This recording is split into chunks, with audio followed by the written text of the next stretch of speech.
भंडारा गोंदिया विधान परिषद चुनाव के बीच महायुति में चल रही नाराजगी को दूर करने की कोशिशें तेज हो गई हैं।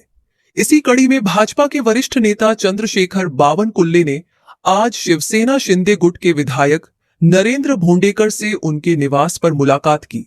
दोनों नेताओं के बीच बंद कमरे में हुई चर्चा के बाद भोंडेकर ने सभी मुद्दों के सुलझ जाने और किसी भी तरह की नाराजगी नहीं होने का दावा किया है। कुछ दिनों पहले विधायक नरेंद्र भोंडेकर ने भाजपा पर निशाना साधते हुए कहा था कि जरूरत पड़ने पर भाजपा को शिवसेना की याद आती है और काम निकल जाने के बाद उसे भुला दिया जाता है।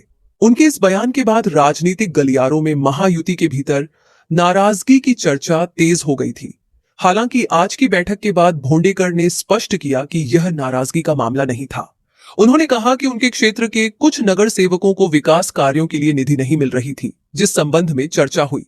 बावनकुल्ले ने इस विषय पर सकारात्मक पहल करते हुए उचित नियोजन का आश्वासन दिया है और सभी मुद्दों का समाधान हो गया है। काही नाराजी वगैरे पहिले पण नव्हती, काही थोडंसं मिसअंडरस्टँडिंग होतं आणि आम्ही पहिल्या दिवसापासून ठरवलं होतं की महायुतीच्या बाहेर आम्ही जाणार नाही आणि आम्ही कधीच महायुतीच्या विरोधात जात नाही, कारण आम्हाला पण भविष्य मोठा असतो आणि त्याच्यामुळे महायुतीच्या बाहेर जाण्याचा काही प्रश्न येत नव्हता।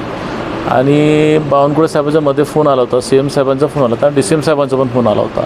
सगळ्यांना सांगितलं की कितीही कोणी काही अफवा पसरवलं तरी महायुतीच्या बाहेर जाण्याचा प्रश्नच येत नाही। महायुतीनं आम्हाला खूप काही भंडारा जिल्ह्यासाठी खूप काही कामं, खूप काही प्रोजेक्ट दिलेले आहेत आणि भविष्यातही देतील, म्हणून महायुतीच्या बाहेर जाण्याचा काही प्रश्नच येत नाही। फक्त काही विषय होते की जे फंडचा असेल, डेव्हलपमेंटचा असेल, महायुतीने जो समन्वय समितीने जे ठरवलेलं होतं ते काही विषय होते। त्या सगळ्या नगरसेवकांच्या समवेत जिल्ह्याच्या जे काही DPTCच्या निधी वगैरे जे आहे ते त्यांच्यावरती चर्चा झाली आणि राज्यामध्येच एकंदरीत सगळ्या महाराष्ट्राच्या सगळ्या जिल्ह्यामध्ये DPTCचा निधी कसा असायला पाहिजे, काय असायला पाहिजे, तर साहेबांनी सांगितलं आहे की योग्य आता त्याची दखल महाराष्ट्राच्या सगळ्या महायुतीच्या नेत्यांनी घेतलेला आहे आणि सगळ्यांना न्याय मिळेल, तिन्ही पक्षांना, भारतीय जनता पक्षाच्या पदाधिकाऱ्यांना, शिवसेनेच्या आणि राष्ट्रवादीच्या। तसं एक त्यांनी परफॉर्मन्स त्यांनी बनवलेला आहे की कोणत्या कोणत्या जिल्ह्यामध्ये कोणत्या आमदाराला कसं काय रेशो असायला पाहिजे आणि त्यानुसार जे काही आमच्या मनामध्ये, आमच्या नगरसेवकाच्या मनामध्ये जे काही किंतुपरंतु होते ते निकाली झालेलं आहे। आणि थोडं असते मनामध्ये कमी जास्त, पण त्याचा अर्थ असा नाही की परिवाराच्या बाहेर जायचा। आम्ही परिवारासोबत होतो, आहो आणि भविष्यात राहू।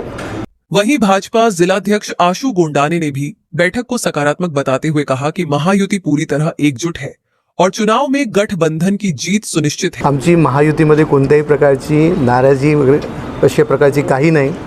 बावनकुळे साहेब हे महाराष्ट्रामध्ये महायुतीचे समन्वयक म्हणून काम करत असतात।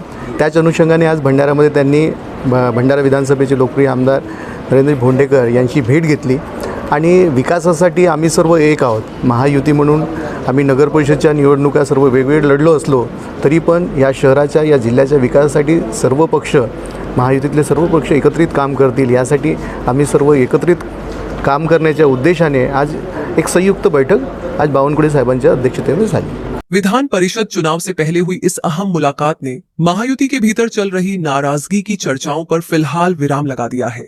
अब सभी की नजरें चुनावी नतीजों और आगे की राजनीतिक गतिविधियों पर टिकी हुई हैं।